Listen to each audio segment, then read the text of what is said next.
The sun was setting over the Texas plains, painting the sky in shades of orange and pink. Margaret stood on her front porch, wiping the sweat from her forehead with an old bandana. Another long day on the ranch was coming to an end. The cattle were settled, the horses were fed, and the equipment was stored away for the night. She was 58 years old now, and some days her bones felt every single year. But she wouldn't trade this life for anything. This land had been in her family for 3 generations. Her grandfather had built the original house with his own hands. Her father had expanded the property to 200 acres, and now it was hers to maintain. 3 years had passed since she lost her husband, Robert. Heart attack, gone in an instant. One day he was fixing the fence line, joking about getting old. The next day he was gone. The grief had been crushing at first. The silence of the house had felt like a weight on her chest. But Margaret was tough. She came from tough people. So she kept going. She learned to do the work of 2 people. She learned to operate machinery she'd never touched before. She learned to negotiate with cattle buyers and suppliers who thought they could take advantage of a widow. The folks in town respected her for it. When she drove her old pickup truck down Main Street, people waved and nodded. They knew Margaret wasn't someone who needed pity. She was a rancher through and through. Every morning before dawn, she was out checking on the livestock. Every evening she was mending fences or maintaining equipment. She did the books at night, hunched over the kitchen table with a calculator and a cup of coffee that had gone cold hours ago. But what the people in town didn't know was that Margaret wasn't really living alone anymore. 6 months ago, her son David had come home. He'd pulled up in a dusty sedan with all his belongings packed in the back seat, and a look on his face that told her not to ask too many questions right away. David had been living in Houston, working in corporate security. Good job, decent pay, but the company had gone through layoffs. He was 34 years old and suddenly found himself without a career he'd spent years building. He'd been embarrassed to come home. Embarrassed to admit he'd failed. Embarrassed to need his mother's help. Margaret had hugged him tight and told him there was nothing to be embarrassed about. Family was family. The ranch was his home as much as it was hers. Besides, she could use the help, even if she'd never admit it to anyone else.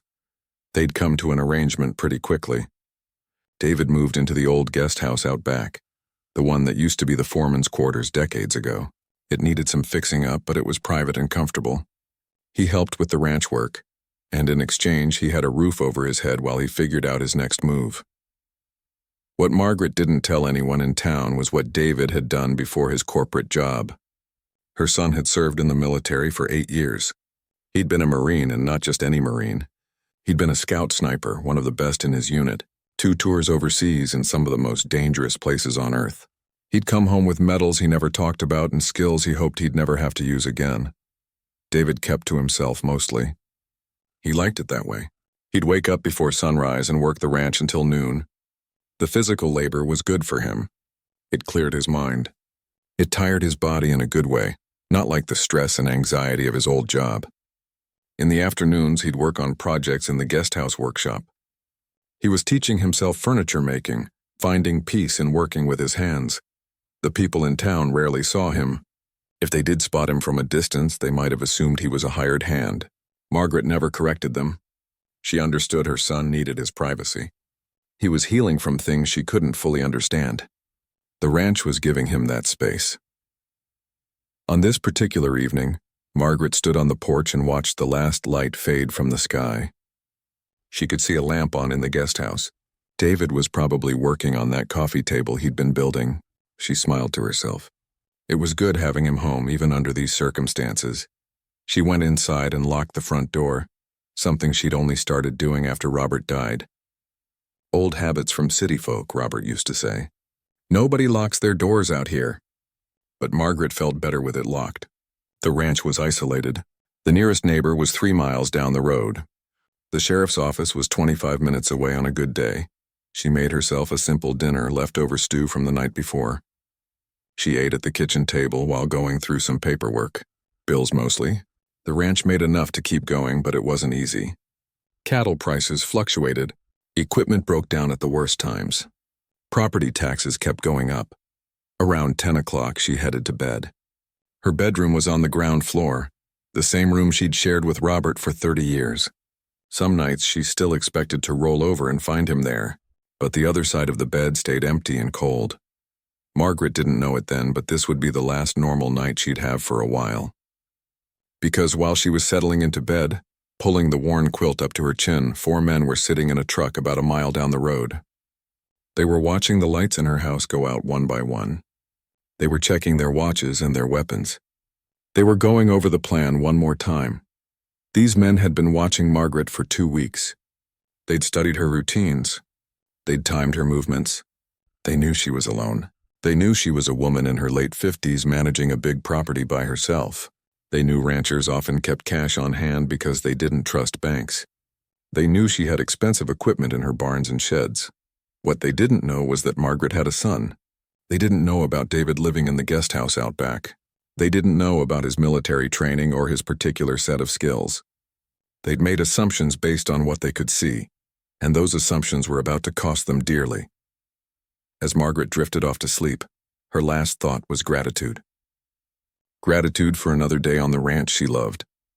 Gratitude for her son being home, even if the circumstances weren't ideal. Gratitude for the simple, quiet life she'd built.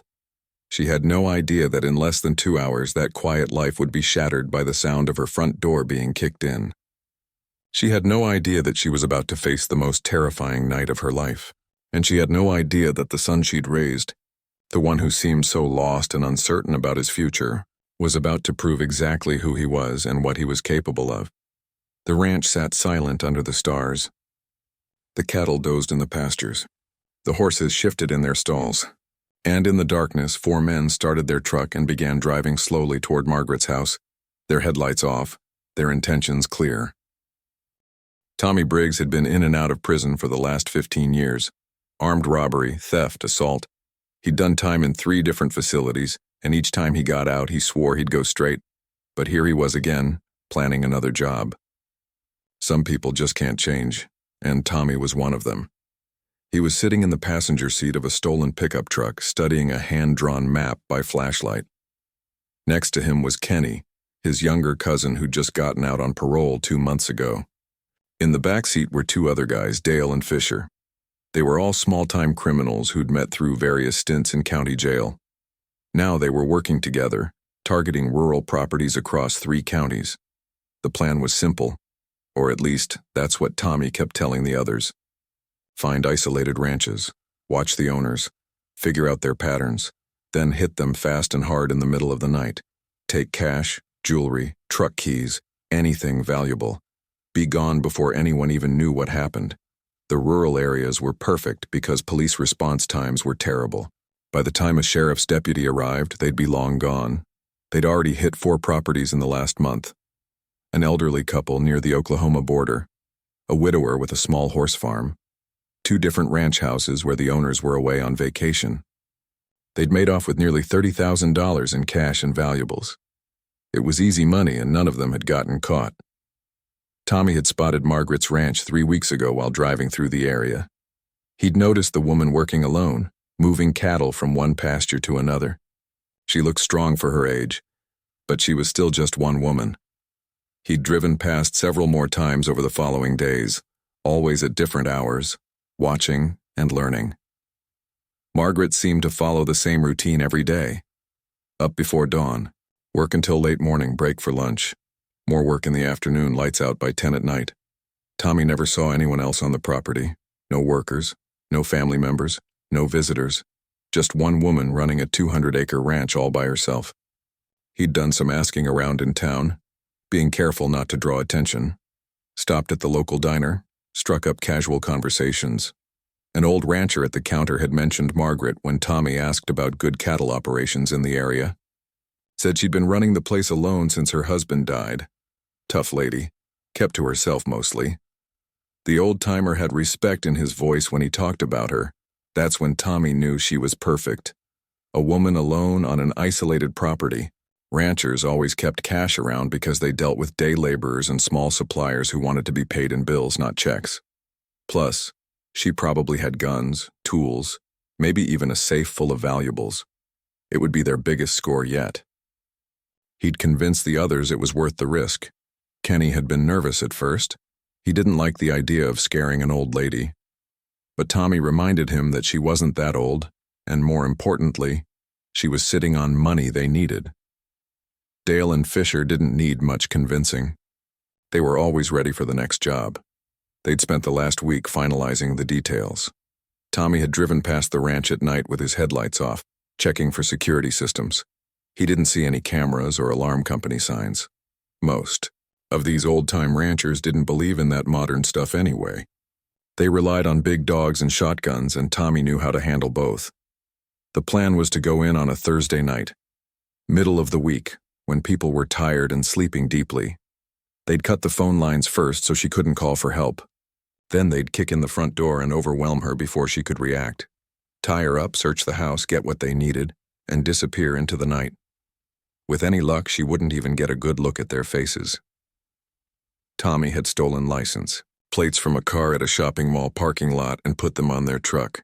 If anyone saw them driving away, the plates would lead to a dead end. They'd parked the truck in a grove of trees about a mile from Margaret's property, watching and waiting for the last lights to go out in her house. Kenny kept checking his watch nervously. He had a bad feeling about this one, though he couldn't explain why. Maybe it was because the woman reminded him of his own grandmother. Maybe it was because his parole officer had just warned him last week to stay out of trouble. Maybe it was just instinct telling him this was a mistake. But Tommy was the leader, and Tommy wanted this job done. He'd already spent the money in his head. A new truck sometime in Mexico, maybe a down payment on a business idea he'd been thinking about. He was 42 years old and tired of being broke. This score could change everything. Dale and Fisher were passing a bottle of whiskey back and forth in the back seat, getting their courage up. They were the muscle of the operation. Both of them were big guys who'd done time for violent offenses. Tommy didn't like them drinking before a job, but he needed them intimidating and aggressive, so he let it slide. At 11:30, they watched the last light go out in Margaret's house. Tommy waited another 15 minutes to make sure she was asleep. Then he gave the signal. Kenny started the truck, keeping the headlights off. They rolled slowly down the dirt road toward the ranch, gravel crunching quietly under the tires. They parked about 100 yards from the house, in the shadow of a large barn. Tommy had brought bolt cutters for the phone lines and a crowbar for the door. Everyone had flashlights and guns. Kenny had a revolver he'd bought off the street. Dale and Fisher both had pistols. Tommy carried a shotgun, which he thought would be the most intimidating. They moved quietly toward the house, their boots making soft sounds on the dirt. Tommy found the phone line where it connected to the house and snipped it with the bolt cutters. The line fell limp. Now Margaret couldn't call for help even if she wanted to. They approached the front porch. Tommy tested the door handle. Locked as expected. He looked at Dale and nodded. Dale was the biggest, and he'd be the one to kick it in. They wanted the door to explode inward, wanted the sound and the violence of it to shock Margaret into submission before she could even think about fighting back. Tommy counted down with his fingers. 3, 2, 1. Dale's boot hit the door just below the handle with tremendous force. The wood around the lock splintered and cracked. The door flew open, banging against the inside wall. The sound echoed through the quiet night like a gunshot.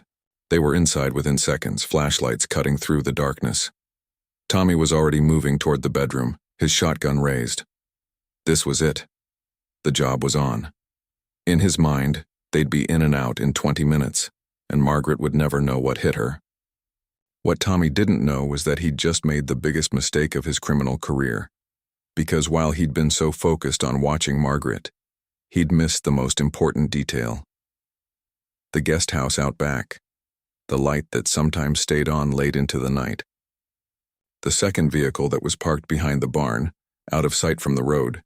He'd missed David entirely, and that oversight was about to change everything. The sound of splintering wood ripped Margaret from a deep sleep. For a confused moment, she thought a tree had fallen on the house. Then she heard the heavy footsteps. Multiple people inside her home. Her heart jumped into her throat. She'd lived on this ranch her whole life and had never experienced anything like this.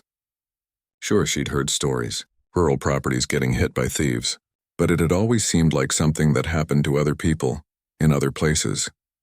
Not here. Not to her. Margaret's hand shot out to the nightstand where she kept her husband's old revolver. Robert had taught her to shoot when they first got married. He'd insisted she know how to protect herself. The gun was always loaded, always within reach. Her fingers found the handle, but before she could even lift it from the drawer, her bedroom door burst open. 2 beams of bright light blinded her. She threw up her hand to shield her eyes, and in that moment of blindness, rough hands grabbed her wrists. "Don't even think about it, lady," a voice shouted. It was harsh, aggressive, meant to terrify. And it worked. Margaret's blood turned to ice. She tried to pull away, tried to reach for the gun, but there were 2 of them and only one of her. Strong hands twisted her arms behind her back. She felt plastic zip ties being pulled tight around her wrists.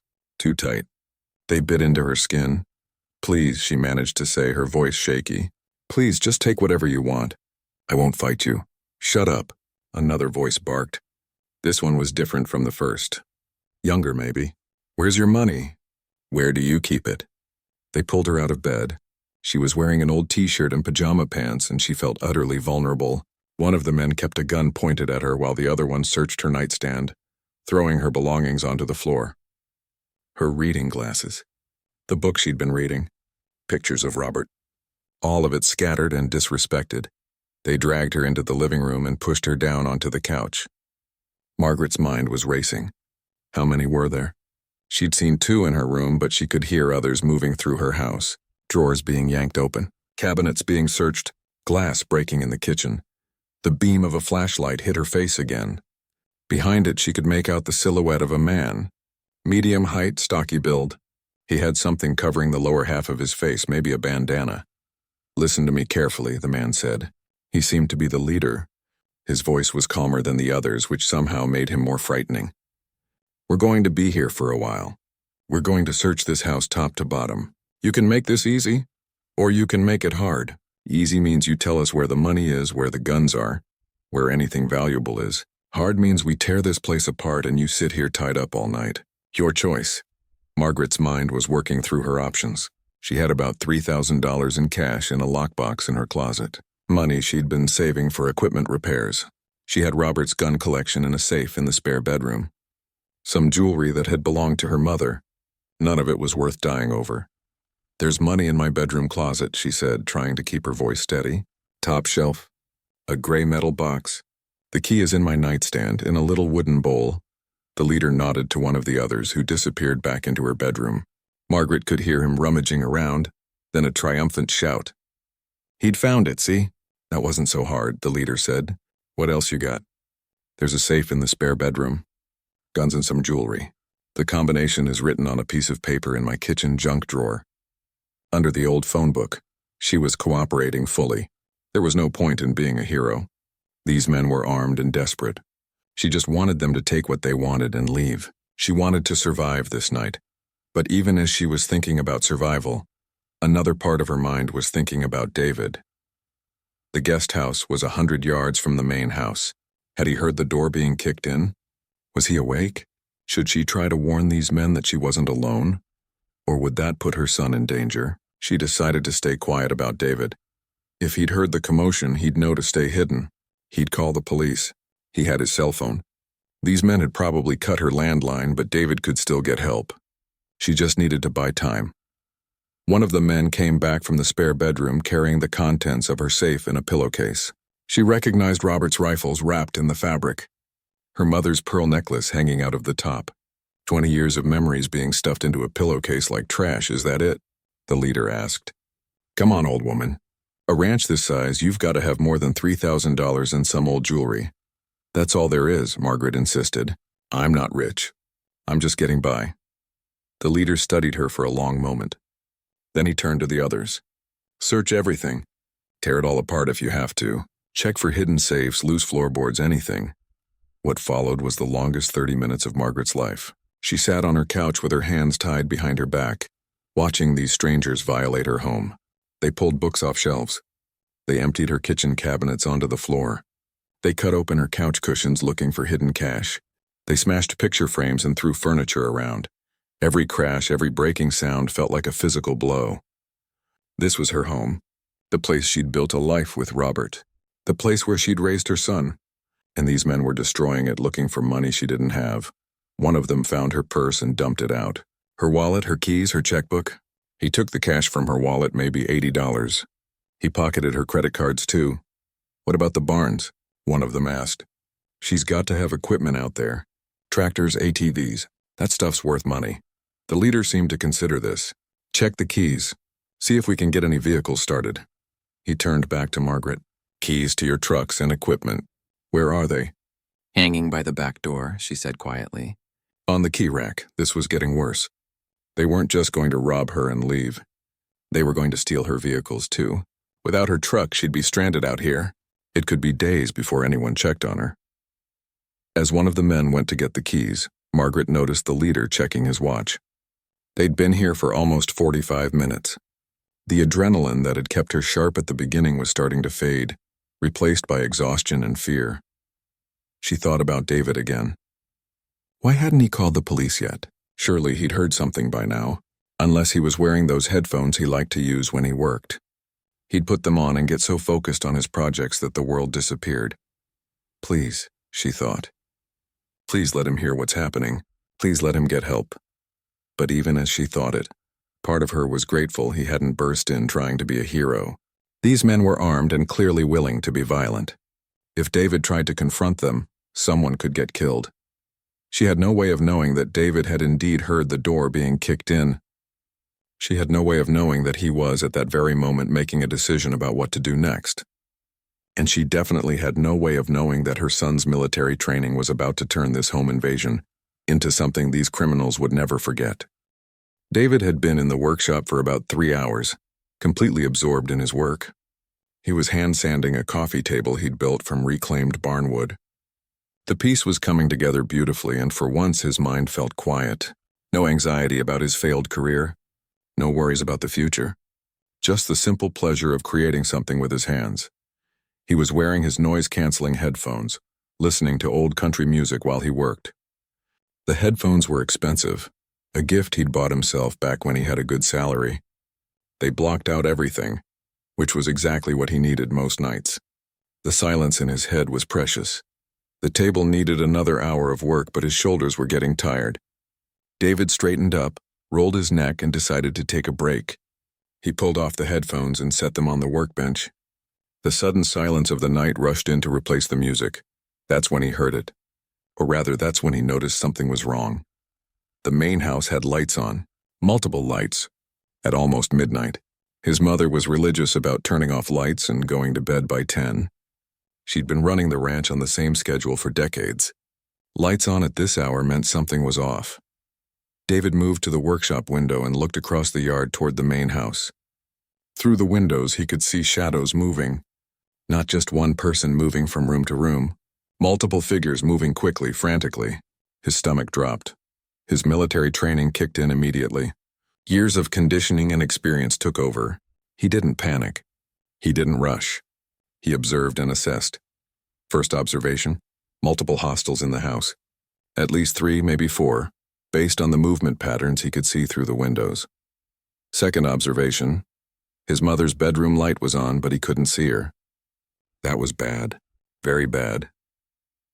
Third observation, there was a vehicle he didn't recognize parked in the shadows near the barn.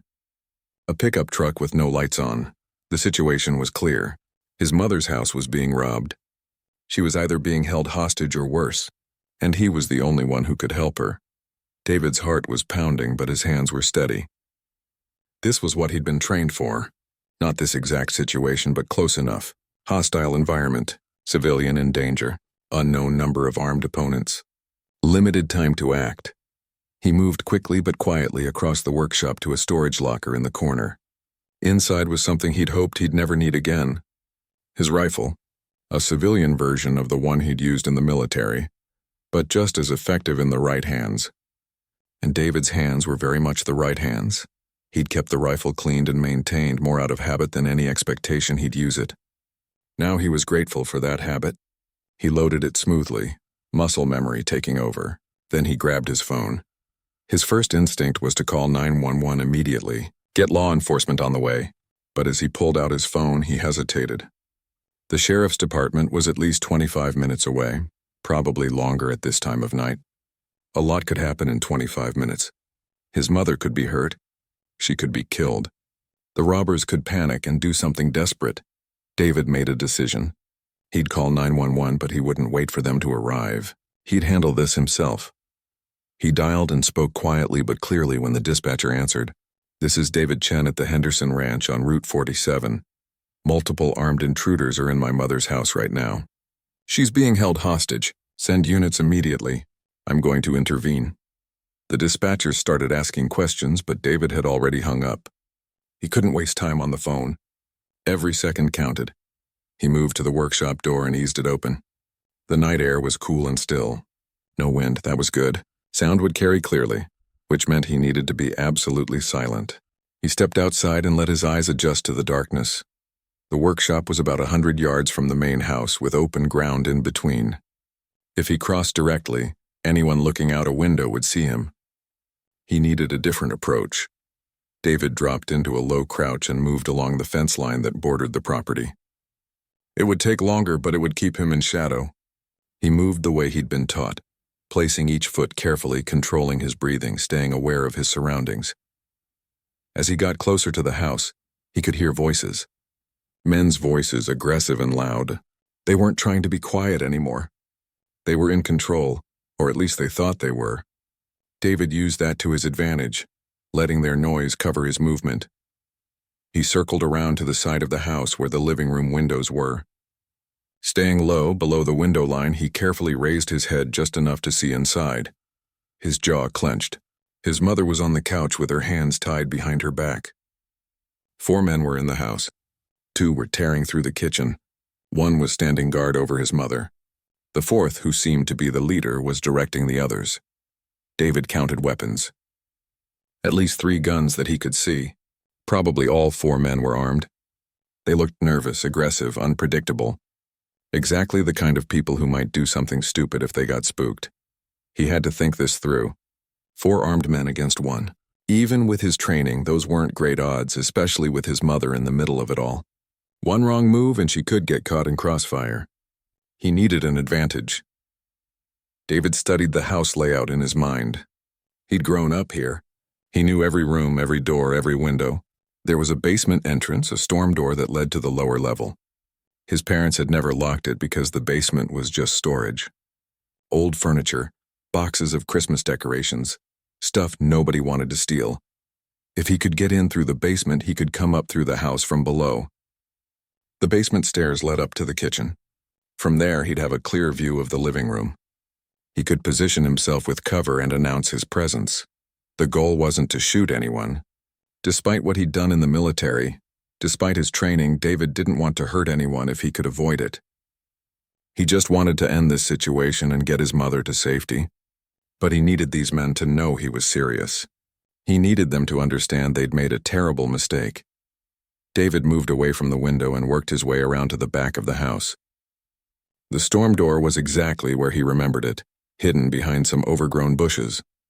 He tested the handle. It opened silently. He descended the concrete steps into the basement, pulling the door closed behind him. The darkness down here was absolute. He couldn't use a light without giving himself away, so he moved by memory and feel, one hand trailing along the wall. The basement smelled like it always had. Dust and old wood and that particular mustiness of underground spaces. David found the stairs leading up to the kitchen and paused at the bottom, listening. He could hear the men clearly now. They were arguing about something. One of them wanted to check the barns for equipment. Another thought they should leave before the police showed up. The leader was insisting they search the house more thoroughly. David climbed the stairs slowly, testing each step before putting his full weight on it. Old stairs creak, and any sound could alert the men to his presence. When he reached the top, he carefully tried the door handle. Unlocked. Of course it was unlocked. His mother never locked interior doors. He eased the door open just a crack and peered through. He had a sight line into the living room. He could see his mother on the couch, could see the guard standing near her. He could see the leader's back as he directed the others. This was it. The moment of commitment. Once he revealed himself, there was no going back. This situation would either end peacefully or it wouldn't. David took a deep breath, steadied his rifle, and prepared to change everything. David stood motionless at the top of the basement stairs, his rifle raised, his breathing controlled. Through the narrow opening of the door, he could see everything unfolding in the living room. His tactical mind was processing information at lightning speed, the way it used to during operations overseas. Target 1. The guard standing closest to his mother. Pistol in his right hand, pointed down but ready. Big guy, maybe 250 pounds. Looked jumpy, probably hopped up on adrenaline or something worse. This one would be the most dangerous because he was closest to Margaret. If shooting started, he could react first. Target 2. The leader, standing in the middle of the room with a shotgun.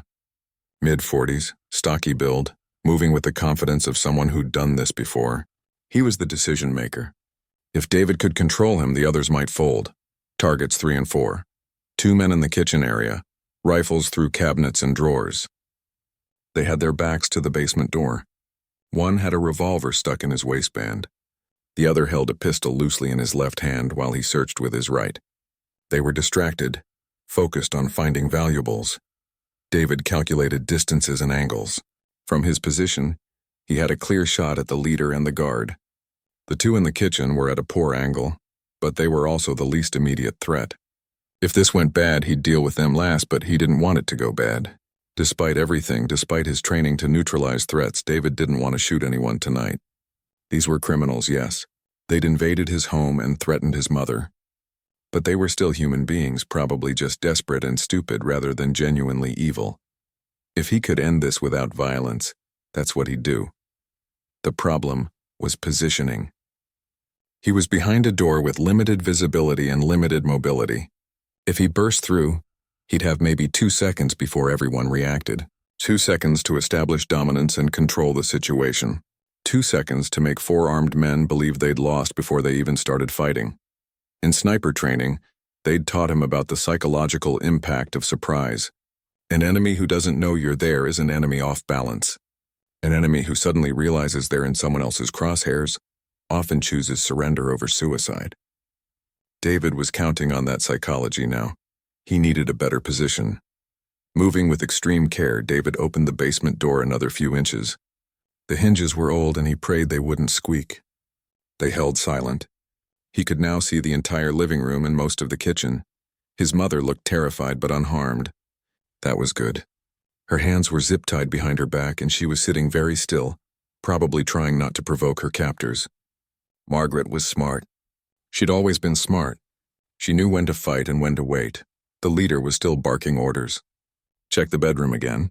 She's got to have more cash hidden somewhere. These old ranchers don't trust banks.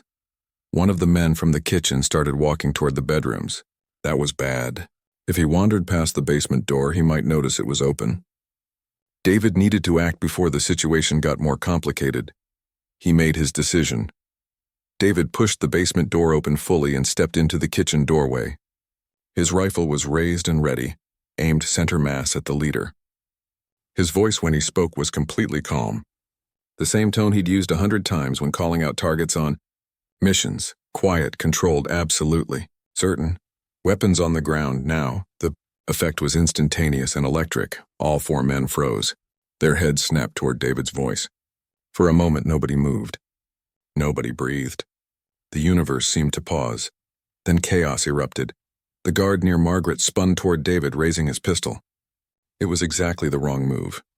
David had been tracking him peripherally, and the moment the gun started to rise, David adjusted his aim and fired. The shot was deafening in the enclosed space. The bullet punched through the drywall about 6 inches from the guard's head, close enough that the man felt the pressure wave, close enough to make the message crystal clear, close enough to show David's precision. Next one doesn't miss, David said, his voice still calm. I said weapons on the ground. The guard's pistol clattered to the floor. His hand shot up. The message had been received, but the leader was either braver or stupider than the guard. He started to swing his shotgun toward David. David shifted his aim so fast it looked effortless. Now the rifle was pointed directly at the leader's chest. You sure you want to do that? David asked. Because I can put a round through your heart before you finish that swing. I've made harder shots at twice this distance. The leader looked into David's eyes. Whatever he saw there made him reconsider. Maybe it was the absolute steadiness of David's hands. Maybe it was the cold competence in his voice. Maybe it was the realization that this wasn't some scared homeowner with a shaky pistol. This was someone who knew exactly what he was doing. The shotgun lowered. Slowly. Carefully. On the floor. David commanded, "All of you." Weapons on the floor, then hands on your heads. One by one, the guns hit the ground. The two men in the kitchen had barely moved. They looked at each other, looked at David, and clearly decided that fighting was a losing proposition. Their weapons joined the others on the floor. Hands on your heads, fingers laced. You know the position? They did. All four of them had clearly been arrested before. They moved into the submission position instinctively. Hands on heads, fingers interlaced, standing still. David stepped fully into the room, keeping his rifle up and ready. He was breathing normally, his hands absolutely steady. Years of training had prepared him for high-stress situations. This didn't even crack his top 10. "Mom, you okay?" he asked, not taking his eyes off the four men. Margaret's voice was shaky but determined. "I'm okay, David. My hands are tied. I'll get you free in a minute. First, I need to secure these guys." The leader finally found his voice. "Who the hell are you?" "I'm the person who lives here," David said simply. "The person you didn't know about because you didn't do your homework." He could see the realization dawning on the leader's face. They'd screwed up. Badly. They'd thought Margaret was alone, and that mistake had cost them everything. David had already called 911, but he checked his phone quickly to see how far away help was. The dispatcher had sent a text. "Units en route, ETA 18 minutes, 18 minutes. David needed to keep these four under control for 18 minutes, with his mother still tied up and traumatized. With adrenaline starting to fade and the reality of what just happened setting in, he moved carefully around the perimeter of the room, keeping distance between himself and the intruders. He kicked their weapons away, sending them sliding across the floor to the far corner. Now they were completely unarmed. "Everyone on your knees," David ordered. "Slowly. Hands stay on your heads," they complied. Four grown men, all of them criminals, all of them armed minutes ago, now kneeling submissively in Margaret's living room. The power dynamic had shifted completely. David allowed himself a quick glance at his mother. She was crying now, but they were tears of relief. She'd been terrified, and now she was safe. He wanted to go to her, wanted to cut her hands free and hold her and tell her everything was okay. But he couldn't. Not yet. Not until the police arrived. Because these four men were desperate, and desperate men do desperate things. David had to stay alert, stay ready, stay in control. The leader seemed to be calculating odds, looking at the distance to the weapons, looking at David, probably wondering if he could make a move. David saw the calculation happening. "Don't," David said quietly. "I really don't want to shoot you, but I will if you make me. And unlike you, I don't miss." The fight went out of the leader's eyes. He sagged slightly, hands still on his head, and David knew the danger had passed. These men were done. They'd come here thinking they were predators, and they'd run into something they didn't expect. In the distance, David heard the first faint sound of sirens. Help was coming. The nightmare was almost over. He just had to hold on a little longer. The sirens were getting louder, but they were still far away. Maybe 10 minutes out, David estimated. 10 minutes of keeping four dangerous men under control while his mother sat tied up on the couch. 10 minutes of staying alert while his adrenaline crashed and his hands started to shake slightly from the come-down. He couldn't show weakness. Not now, not yet. The four intruders were on their knees, hands on their heads. The guard who'd nearly drawn on David kept glancing at the weapons scattered in the corner. He was thinking about it. David could see it in his eyes. That desperate calculation of whether he could dive for a gun before David could react. "Don't even think about it," David said, reading his thoughts. "You saw how fast I am. You really want to test it?" The guard's eyes dropped to the floor. Message received. The leader spoke up, trying to sound reasonable. "Look, man, we didn't hurt anyone. We were just looking for some cash. Let us walk out of here and you'll never see us again." David almost laughed at the audacity. "You broke into my mother's home. You tied her up. You terrorized her. And now you want me to just let you go? Come on," the leader pressed. "Cops are on the way anyway. What difference does it make? We're done here. We're not going to try anything." "The difference," David said coldly, "is that you need to face consequences for what you did. You chose to come here. You chose to hurt people. Now you get to deal with what comes next. One of the men from the kitchen, the younger one, started crying. Actually crying. I told them this was a bad idea, he sobbed. I told Tommy we shouldn't do this, so the leader's name was Tommy. David filed that away. Tommy shot the crying man a disgusted look. Kenny, shut up. Just shut up. But Kenny was spiraling now, panic overtaking him. I just got out on parole, man. I can't go back. I can't do more time. Oh God, I'm going back. Kenny, Tommy barked. Get it together. David watched the dynamic between them. Tommy was trying to maintain control, but his crew was falling apart. The big guard looked angry. Kenny was having a breakdown, and the fourth guy, Fisher, just looked resigned to his fate. Margaret's voice, small and shaky, broke the tension. David, honey, can you please untie me? He wanted to. God, he wanted to go to his mother and cut those zip ties and make sure she was really okay. But he couldn't take his eyes off these four men. Not for a second. Not until the police arrived. Soon, Mom, I promise. Just a few more minutes. I'm okay, she said, and he hurt her trying to be strong for him. I'm okay, baby. You did good. Those words hit him harder than anything. His mother, who'd been terrorized in her own home, was trying to comfort him. It made his chest tight and his eyes burn. Tommy sensed the emotional moment and tried to exploit it. See, she's fine. Everyone's fine. This doesn't have to be a big deal. We'll tell the cops we were just looking for work. Got the wrong house. You don't have to press charges. Now David did laugh, sharp and humorless. You think I'm stupid? You kicked in the door. You tied up a woman in her own home. You threatened her with guns, and you think the cops are going to believe you were looking for work. Tommy's jaw clenched. He'd tried to talk his way out and failed. Now David could see him shifting to anger, probably his default when things didn't go his way. The sirens were much closer now. Maybe 5 minutes away. David's finger stayed near the trigger guard of his rifle, ready but not threatening. He'd been in enough tense situations to know that the end was often the most dangerous part. When people realized they were out of options, that's when they did desperate things. Fisher, who'd been quiet this whole time, suddenly spoke up. Can I put my hands down? They're cramping. No, David said flatly. Come on, man. I'm not going to try anything. My hands are killing me. You should have thought about that before you broke into someone's home. Fisher muttered something under his breath. David caught the words but didn't react. Words couldn't hurt him. Only actions mattered now. The guard, Dale, was still looking at those weapons in the corner. David could see his mind working, calculating distances and angles. The guy was big and probably used to intimidating people with his size. He didn't like being on his knees. Didn't like being controlled by someone smaller than him. Dale, David said, using the name he'd heard earlier. I know what you're thinking. Don't. Dale's eyes snapped to David's face, surprised that David knew his name. I'm not thinking anything. Yes, you are. You're thinking you're fast enough to grab a weapon. You're thinking you can take me. You're wrong on both counts. Dale's face flushed red with anger. You don't know anything about me. I know you're a violent offender with at least 2 priors, David said calmly. He was guessing, but it was an educated guess based on Dale's behavior and tattoos. I know you're used to being the toughest guy in the room. But you're not. Not tonight. Not here. The red in Dale's face deepened.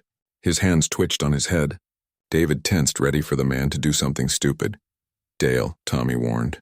Don't be an idiot. But Dale was past listening. Whatever combination of alcohol, adrenaline, and wounded pride was driving him had taken over. David saw the decision flash across the man's face a split second before he moved. Dale lunged sideways, diving for the nearest pistol on the floor. David's training took over. His rifle tracked the movement smoothly, no wasted motion. He didn't fire at Dale. Instead, he put a round into the floor directly in front of the pistol Dale was reaching for. The bullet hit hardwood with a sharp crack, sending splinters flying. Dale froze, his hand inches from the gun, his eyes wide. Next one's in your shoulder, David said, his voice like ice. Then your knee. Then we see how tough you really are. Your move. For a long moment, Dale didn't move. The room was absolutely silent except for Kenny's quiet sobbing. Then, slowly, Dale pulled his hand back and returned to his kneeling position. His hands went back on his head. He looked at the floor, defeated. Tommy was staring at David with something like respect. You really don't miss, do you? No, David said simply. I really don't. The sirens were right outside now. Red and blue lights flashed through the windows, painting the room in alternating colors. Car doors slammed. Voices shouted commands outside. "Sheriff's department," someone yelled from the front yard. "Anyone inside, make yourself known." "In here," David called back. Front doors open. One friendly with a rifle, 4 hostiles on the ground, disarmed. He heard boots on the porch, then the sounds of multiple officers entering the house, weapons drawn. David carefully lowered his rifle, pointing it at the floor. "I'm the homeowner," he called out. "Son of the property owner. My rifle is pointing down. Coming into view now." David stepped fully into the doorway where the deputies could see him. 3 officers had their guns trained on the scene, assessing the situation in seconds. They saw the 4 men on the ground, saw the weapons scattered in the corner, saw Margaret tied up on the couch. "Clear to approach?" the lead deputy asked. "Clear," David confirmed. "All hostiles are disarmed and compliant. My mother needs the zip ties cut off her wrists." 2 deputies moved in immediately, one covering the 4 intruders while the other went to Margaret. The 3rd deputy approached David. "I need you to put the rifle down, sir. Just a safety precaution." David nodded and carefully set his rifle on the kitchen counter, keeping his hands visible. "Understood, officer." The deputy who'd gone to Margaret was cutting her ties free. She gasped as the circulation returned to her hands, rubbing her wrists where the plastic had cut into her skin. She was crying again, but this time with pure relief. The 4 intruders were being handcuffed now, one by one. Kenny was still sobbing. Dale looked furious. Fisher looked blank. And Tommy, the leader, was staring at David with an expression that mixed anger, respect, and resignation. "You should have let us go," Tommy said as a deputy pulled his hands behind his back. David looked at him steadily. "You should have picked a different house." As the deputies led the 4 men outside to waiting patrol cars, Margaret stood up on shaky legs. David finally allowed himself to go to her. She wrapped her arms around him, holding on tight, and he held her back just as tightly. "You're okay," he murmured. "You're safe now, Mom. They can't hurt you." "I knew you'd come," she whispered. "I knew you'd save me." David didn't feel like a hero. He felt exhausted and shaky and like he might throw up. But his mother needed him to be strong, so he stayed strong. The nightmare was over. The turning point had come and gone. And somehow, impossibly, everyone had survived. The ranch yard was lit up like a carnival. 3 sheriff's patrol cars, an ambulance, and what looked like half the county's law enforcement had descended on Margaret's property. Red and blue lights swept across the buildings, turning the familiar landscape into something alien and surreal. David sat on the porch steps with a blanket wrapped around his shoulders, even though he wasn't cold. One of the paramedics had insisted, saying he was probably in shock. Maybe he was. His hands had finally started shaking once the adrenaline wore off, and he couldn't seem to stop them. Inside the house, Margaret was being examined by another paramedic. She'd refused to go to the hospital, insisted she was fine except for some bruising on her wrists. Stubborn as always, David had inherited that trait from her. Sheriff Bill Crawford sat down next to David on the steps. Bill had been sheriff for 15 years and knew everyone in the county. He'd come out personally when he heard about the home invasion. "Hell of a thing you did tonight, son," Bill said, his voice gruff but kind. David didn't feel like he'd done anything special. He'd just reacted. Anyone would have done the same. "No," Bill said firmly. "Most people would have frozen up, or done something stupid and gotten themselves or someone else killed. You kept your head. You controlled the situation. That takes training." David nodded but didn't elaborate. Bill already knew about his military service. Small counties were like that. Everyone knew everyone's business. "We've got all 4 in custody," Bill continued. "Tommy Briggs, Kenny Walsh, Dale Morrison, and Fisher Grant. Between them, they've got about 40 years of criminal history. Home invasions, armed robbery, assault. Real pieces of work." "They picked the wrong house," David said quietly. "They sure as hell did." Bill pulled out a small notebook. "I need to get your statement while it's fresh. You up for that?" David nodded and walked Bill through everything.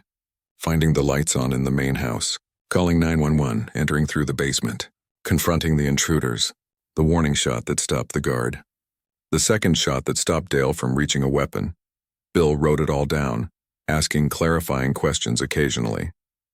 When David finished, the sheriff closed his notebook and looked at him seriously. "Those were good shots," Bill said. Warning shots that actually warned instead of killing. Most people in that situation would have just opened fire. I didn't want to kill anyone, David admitted. I just wanted them to stop. And that's why you're going home tonight instead of dealing with a much more complicated situation. Everything you did was justified self-defense and defense of others. But the fact that you showed restraint, that you didn't use lethal force when you could have, that speaks well of you. David felt some of the tension leave his shoulders. He'd been worried about the legal implications of firing those shots, even though he'd been protecting his mother. Hearing the sheriff confirm he'd done things right helped. One of the deputies approached. "Sheriff, the DA's office is on the line. They want to know about charges." Bill stood up with a grunt. "Tell them we're looking at armed home invasion, kidnapping, terroristic threats, and criminal trespassing for all four. Plus parole violation for Walsh. That should keep them busy for a while." The deputy nodded and walked away. Bill looked back at David. "You're going to need to come down to the station tomorrow to give a formal statement. Probably have to testify when this goes to trial.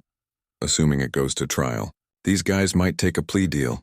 "Whatever you need," David said. Bill clapped him on the shoulder and headed toward his car. David sat alone on the steps for a few more minutes, watching the controlled chaos of the crime scene investigation. Deputies were taking photographs inside the house. Others were loading the confiscated weapons into evidence bags. Someone was making a plaster cast of tire tracks from the intruder's truck. The front door opened and Margaret stepped out, the female paramedic following her. His mother's wrists were bandaged and she looked exhausted. But she was on her feet and steady. "I tried to convince her to get checked out at the hospital," the paramedic said to David. "But she's refusing." "I'm fine," Margaret insisted. "I just want everyone to leave so I can try to get some sleep." The paramedic sighed but handed Margaret some paperwork. "Signs of shock to watch for. If you experience any of these symptoms, you need to go to the ER immediately. No arguments." Margaret took the papers and nodded. The paramedic packed up her equipment and left. Mother and son sat together on the steps, watching the organized chaos wind down.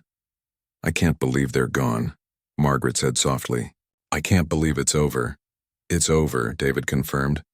"They're not coming back. They're going to prison for a long time." Margaret was quiet for a moment. Then she said, "I thought I was going to die tonight. When they kicked in that door, when they tied my hands, I really thought that was it." David's chest tightened. He put his arm around his mother's shoulders. "I'm sorry I wasn't there sooner. I'm sorry you had to go through that alone." "You weren't late," Margaret said firmly. "You were exactly on time. You saved my life, David. You saved me." They sat together in silence, processing everything that had happened.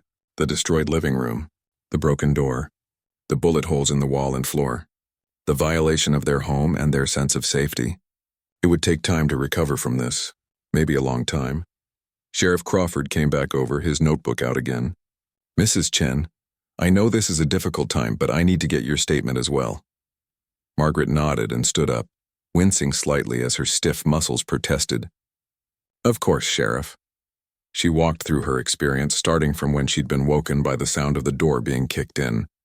Her voice was steady, but David could hear the tremor underneath.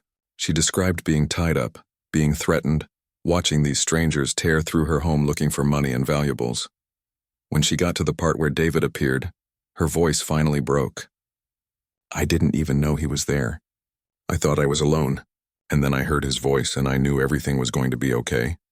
Bill wrote it all down, his face carefully neutral but his eyes sympathetic. When Margaret finished, he thanked her and promised they'd have patrol cars drive by regularly over the next few weeks, just to make sure everyone felt safe. As the sheriff walked away, one of the deputies approached with a clipboard. "We've cataloged everything that was taken. The cash from your lockbox, the jewelry, the guns. We recovered it all from their truck. You'll get it back once the trial is over and it's released from evidence." "Thank you," Margaret said. "We're also going to need to keep one of the bullets that Mr. Chen fired, the one in the floor, for evidence. We'll patch the hole before we leave." David nodded. "Whatever you need to do." The deputy left, and gradually the crowd of law enforcement began to thin out. The ambulance left first, then two of the patrol cars. A crime scene technician finished photographing the damage and packed up his equipment. By 3 in the morning, only one patrol car remained, and the deputy told them he'd stay until dawn, just to make sure they felt safe. David and Margaret finally went back inside. The house looked like a disaster. Broken glass, overturned furniture, the contents of cabinets and drawers scattered everywhere. The front door hung crooked on its hinges. There were bullet holes in the wall and floor that would need to be repaired. "We'll clean it up tomorrow," Margaret said tiredly. "Right now I just want to sleep." But she paused in the hallway looking at her bedroom. The room where those men had grabbed her, where they'd tied her hands. David could see the fear flash across her face. "You can sleep in the guest room," he offered, "or out at my place. Whatever makes you feel safe." Margaret considered for a moment, then nodded. "The guest room? I don't think I can sleep in there tonight." David helped her gather some things and get settled in the spare bedroom on the other side of the house. He checked the windows, made sure the doors were locked. Then he sat in the hallway outside her room, his rifle across his lap, and kept watch until the sun came up. He didn't sleep. He couldn't. Every sound made him alert, every shadow made him tense. He was protecting his mother the only way he knew how, by staying vigilant, by being ready. As the first light of dawn crept through the windows, David finally allowed himself to relax slightly. They'd survived. Against all odds, against 4 armed men who'd meant them harm, they'd survived. And those men were now in jail where they belonged. It wasn't the end of their story. There would be court dates and testimony.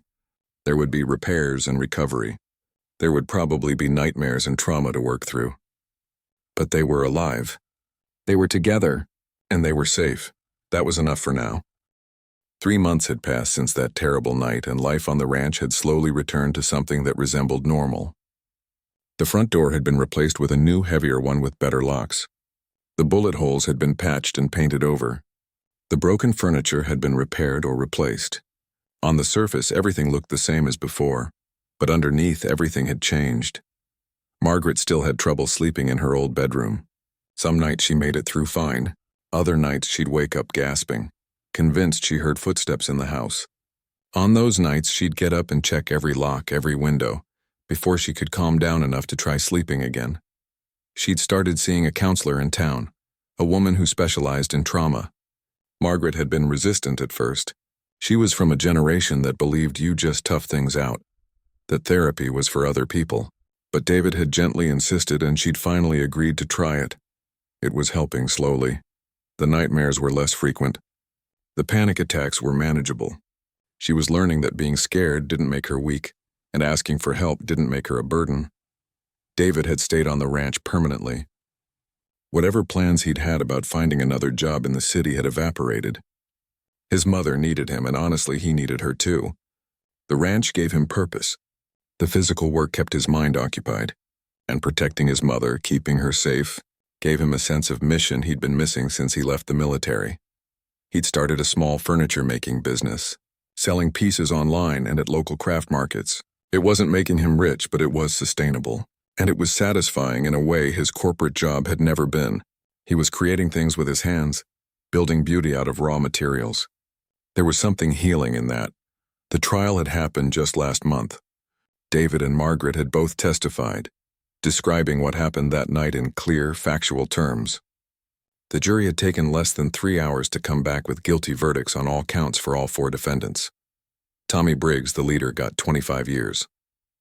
The judge had called him a career criminal who showed no remorse and posed a continued danger to society.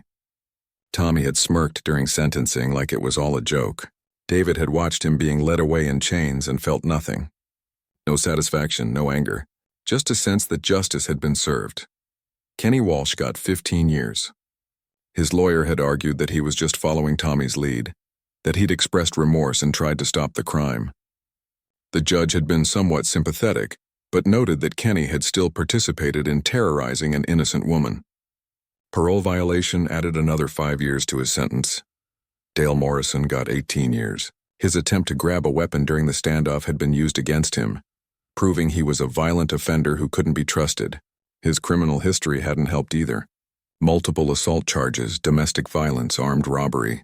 The judge had made it clear that society would be safer with Dale behind bars. Fisher Grant had gotten the lightest sentence at 12 years. He'd been the most cooperative, had shown genuine remorse, and his lawyer had argued that he'd never hurt anyone directly.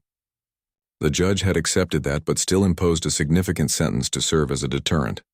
After the trial, News crews had wanted to interview David and Margaret. The local paper had run a story with the headline, "Marine Veteran Stops Home Invasion." Regional news stations had picked it up. For a few weeks, they were minor celebrities. Margaret had hated the attention. She'd always been a private person, and having strangers ask her to describe the worst night of her life for their cameras felt invasive. She'd declined all interview requests. David had done one interview with a local veterans organization because they'd asked nicely and were doing good work helping former military members transition to civilian life. He'd kept it brief and focused on the importance of training and preparation. Then he'd politely but firmly declined all other requests. The story had eventually died down, as stories do. But it had left a mark on the community. People in town looked at Margaret differently now. Not with pity, but with a kind of respect. She'd survived something terrible and come out the other side. She was tougher than she looked, and everyone knew it now. The ranch hands at neighboring properties had started checking in more regularly. A casual drive-by to make sure everything was okay, an offer to help with heavy work. An invitation to community barbecues and gatherings. The isolation that Margaret had once preferred had given way to a network of support and friendship. David had made friends too. Other veterans in the area had reached out after hearing his story. They'd invited him to a weekly coffee meetup at the diner in town. Just a casual thing, a chance for former military folks to connect and talk. David had gone reluctantly at first, but now he looked forward to it. It helped to be around people who understood without him having to explain. On this particular morning, David was working on a rocking chair in his workshop, while Margaret tended to the cattle. The autumn air was crisp and cool, perfect working weather. He was hand-sanding the armrests, taking his time to get the curve just right. His phone buzzed with a text from Margaret. "Come up to the house when you get a chance. Something I want to show you." David put down his sandpaper and walked up to the main house. He found Margaret in the living room, holding a framed newspaper article. It was the story about the home invasion with a photo of their ranch. "I got this framed," she said. "I know it seems strange to want to remember something so terrible, but I was thinking about it, and I realized this isn't just a story about something bad that happened to us. It's a story about survival, about family, about how we protected each other." She hung the frame on the wall right next to old family photos. Photos of David's grandparents, photos of Robert, photos of better times and worse times, all of them marking the history of this family and this ranch. "We're survivors," Margaret continued. "Both of us. And I want to remember that. I want to remember that when bad things happen, we don't break. We bend, we hurt, we struggle, but we don't break." David looked at his mother and saw the strength that had always been there, even when circumstances tried to crush it. She was smaller than him, older than him, had been through more than him, but she was still standing, still fighting, still refusing to let fear win. "I'm proud of you, Mom," he said quietly. "I'm proud of you too, son," she replied. "You saved my life. You saved both our lives. We saved each other," David corrected. "You raised me to be the kind of person who could handle that situation. You taught me about courage and doing the right thing even when you're scared. I was just living out the lessons you taught me." They stood together in the living room, looking at the framed article and the photos surrounding it. 3 generations of family history on that wall. 3 generations of people who'd worked this land, raised their children here, fought to keep it going through good times and bad. The ranch had seen births and deaths, celebrations and tragedies, success and failure.